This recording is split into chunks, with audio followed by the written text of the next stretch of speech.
Ready. Dictation start होगी 5 second बाद। Start.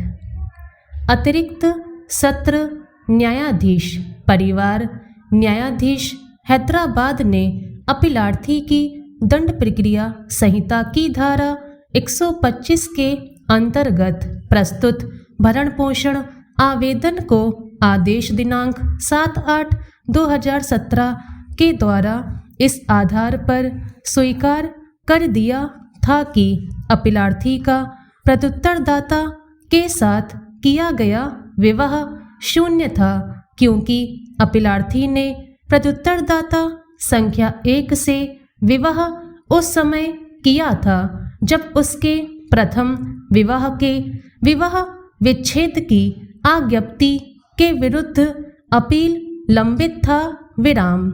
हालांकि यह अपील काल बाधित था विराम। इस आदेश के विरुद्ध प्रस्तुत पुनरीक्षण को तेलंगाना उच्च न्यायालय ने आक्षेपित निर्णय दिनांक 9/4/2019 के द्वारा निरस्त कर दिया विराम। अतः अपीलार्थी ने यह SLP अपील प्रस्तुत किया विराम।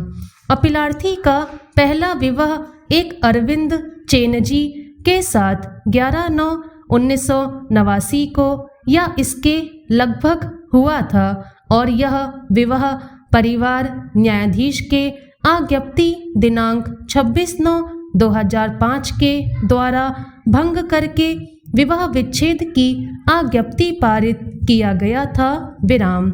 इसके बाद आज्ञप्ति के 8-9 वर्ष के बाद अपीलार्थी का विवाह प्रत्युत्तरदाता संख्या 1 से दिनांक 13/12/2014 को उनके रीति रिवाज के अनुसार संपन्न हुआ, किंतु यह विवाह भी लंबे समय तक नहीं चल सका और दोनों पक्षों ने एक दूसरे के विरुद्ध अनेक आपराधिक एवं दीवानी मुकदमे संस्थित किए विराम।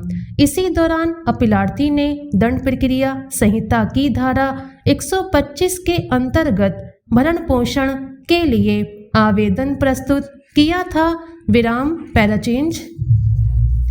उच्चतम न्यायालय के समक्ष मुख्य विचारणीय प्रश्न था कि क्या अवर न्यायालय अपीलार्थी के आवेदन को इस आधार पर अस्वीकार करने में न्यायोचित थे कि अपीलार्थी और प्रत्युत्तरदाता संख्या 1 के बीच संपन्न विवाह एक शून्यता थी, क्योंकि उसने अपने प्रथम विवाह के विवाह विच्छेद की आज्ञप्ति के विरुद्ध प्रस्तुत अपील के लंबित रहने के दौरान यह विवाह किया था। भले ही यह अपील कालवर्जित था, किंतु इसके आधार पर आज्ञप्ति पर कोई स्थगन नहीं पारित किया गया था विराम। निर्णय 1। अवर न्यायालयों ने अपीलार्थी के दूसरे विवाह को शून्य माना है विराम।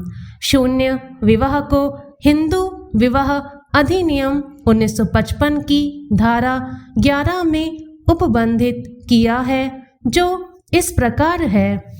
धारा 11। शून्य विवाह इस अधिनियम के प्रारंभ के पश्चात अनुष्ठापित कोई भी विवाह अकृत और शून्य होगा यदि वह धारा 5 के खंड 1, 4 और 5 में विनिर्दिष्ट शर्तों में से किसी एक का भी उल्लंघन करता हो और विवाह के किसी भी पक्षकार द्वारा दूसरे पक्षकार के विरुद्ध उपस्थापित अर्जी और अकृतता की आज्ञप्ति द्वारा ऐसा घोषित किया जा सकेगा विराम।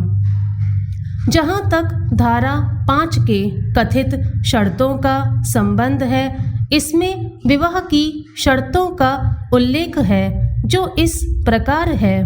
धारा 5। विवाह की शर्तें।